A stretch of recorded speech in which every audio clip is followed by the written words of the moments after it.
Au fait, ce qu'on appelle Wegner n'est pas au Mali. Et Wegner n'est pas au Mali. C'est l'État russe qui est au Mali. C'est l'État russe qui fait de coopération militaire avec les Maliens depuis la nuit des temps. Le vrai problème, c'est que le gouvernement malien a adopté le comportement plus responsable par rapport aux autres pays de la zone franc en refusant de d'autoriser, en refusant de laisser les clients du Mali régler la facture des exportations du Mali auprès du Trésor français. C'est ça le vrai problème. C'est-à-dire que aujourd'hui, le Mali, quand le Mali exporte du coton, de l'or, tout ce que le Mali exporte aujourd'hui, la facture est réglée auprès du Trésor malien. C'est l'État malien qui contrôle désormais les revenus en devises, c'est-à-dire les revenus en dollars, en euros, les revenus en devises générés par les exportations du Mali. C'est ça le vrai problème. La France, au fond, nous oblige, c'est une obligation d'accord. D'ailleurs, il y a un principe qui dit que si les accords ne nous arrangent pas, ça ne nous engage pas. C'est-à-dire que si nos parents signent des accords et que nous, ça ne nous arrange pas, ça ne nous engage pas. C'est ce que fait le gouvernement du Mali. Le gouvernement du Mali constate que la règle, cet accord selon lequel l'État malien doit verser ses revenus d'exportation auprès du Trésor français, ça n'arrange pas le Mali. Donc ils ont décidé désormais de contrôler eux-mêmes leurs revenus en devises étrangères. C'est ça la colère de la France. Rien d'autre, absolument rien d'autre. Et c'est aussi ça qui permet aujourd'hui au Mali de disposer des devises pour pouvoir importer des armes sur fonds propres, pour pouvoir faire un certain nombre de choses. Je rappelle que c'est ce que fait aussi la Centrafrique. C'est ça le vrai problème. Quand on vous parle de Wegner, il n'y a pas Wegner. Je ne sais pas pourquoi aussi beaucoup d'Africains répètent Wegner. Non, il n'y a pas Wegner. Il y a les Russes au Mali. Pourquoi? Parce que l'État malien dispose des devises pour pouvoir les payer les armes avec eux. Quand vous achetez des armes avec un producteur, mais vous devez apprendre à manier ces armes-là. Quoi de plus normal que les Russes viennent au Mali apprendre les Maliens à utiliser les hélicos, un certain nombre d'armes qu'ils leur ont vendues. C'est tout à fait normal. Des Français le font aussi. Quand ils vont vendre leur Rafale au Qatar, et aux pays du Golfe, mais ils envoient leurs soldats là-bas pour former les Qataris, en tout cas, les soldats des pays acheteurs. C'est tout à fait normal. Donc moi, ce que je veux quand même que les autorités maliennes fassent, c'est qu'ils anticipent sur ce que nous appelons l'asphyxie monétaire. C'est-à-dire que, de par le passé, la France a pu couper l'approvisionnement en monnaie, en billets à la Centrafrique pour faire tomber les gouvernements. Ils peuvent le faire aussi avec le Mali, c'est-à-dire comme c'est eux qui produisent le franc CFA, ils peuvent donc couper l'approvisionnement du franc CFA au Mali. Je suis persuadé que le Premier ministre malien, qui est un homme assez clairvoyant avec le chef de l'État, Assimi Goïta, je pense qu'ils y pensent et qu'ils ont pris les mesures, parce que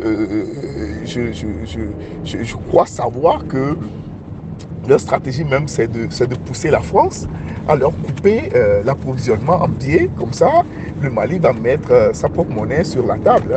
Vous savez, pendant longtemps, on a fait quoi aux Africains? Que nous ne pouvons pas avoir notre propre monnaie parce que nous n'avons pas une économie solide. Moi, je suis un économiste de formation. Ma spécialité, c'est la monnaie. La monnaie, c'est ce qui permet d'échanger. C'est ce qui permet de faire travailler les gens. On n'a pas besoin d'avoir une économie solide pour créer une monnaie. C'est pas vrai du tout. Quand les Français nous ont créé le franc CFA pour les imposer, ils n'ont pas attendu voir si nous avons une économie solide ou pas. Une monnaie, ça permet de faire des échanges. Et il est aussi dit que celui qui a le monopole de la création monétaire peut contrôler, peut s'approprier plutôt le travail d'autrui sans contrepartie. Aujourd'hui, c'est la France qui nous fournit les billets que nous utilisons. Non, la France confisque notre travail. Puisqu'elle crée le franc CFA, bien évidemment, nous sommes dans un système de caisse d'émission. La France crée le franc CFA à partir de nos revenus en devises étrangères, mais c'est une escroquerie. C'est-à-dire que nos producteurs du coton, par exemple, ils produisent du coton, on exporte le coton, c'est payé en dollars. Voilà, la France récupère ces dollars-là et puis nous crée le franc CFA en contrepartie. C'est une escroquerie. Et ça, le gouvernement malien dit, on ne fait plus ça. maintenant à la France de rompre, de rompre l'approvisionnement du franc CFA. Pourquoi la France ne veut pas faire ça? Parce que si la France fait ça, rompt l'approvisionnement du franc CFA, tout d'abord, ça va pénaliser ses propres terroristes. Puisque c'est avec la même monnaie, le franc CFA, il finance ses propres terroristes. Donc la France ne veut pas, en tout cas, couper l'approvisionnement du franc CFA à l'État malien. Mais je pense que le gouvernement malien doit trouver une formule. À mon avis, hein, ils doivent abandonner le signe monétaire qui est le franc CFA pour un autre signe monétaire. Ça va permettre rapidement à l'État, au gouvernement, de financer tout ce que le gouvernement veut financer. C'est-à-dire qu'il n'y aura pas le problème de soi-disant il n'y a pas d'argent pour financer telle autre chose. Non, il y aura toujours l'argent puisque c'est l'État qui va contrôler la création monétaire. Donc le budget de l'État peut être financé directement par la création monétaire. Ainsi, on peut financer l'éducation, la santé, l'agriculture, tout, la culture. Hein, on peut le faire. Contrairement à ce que certains disent, il y aura l'inflation. Non, c'est pas vrai du tout. L'inflation n'est pas liée à la création monétaire. Pas vrai. Ce n'est pas vrai du tout. L'inflation est liée plutôt à la rareté des biens achetés. Ouais, des biens de marchandises, les marchandises achetées. Si les marchandises font rares, ça dit s'il n'y en a pas sur le marché, le prix va augmenter, c'est tout à fait normal. Ce n'est pas dû au fait que il y a beaucoup d'argent dans l'économie. Pas vraiment, c'est pas vrai du tout.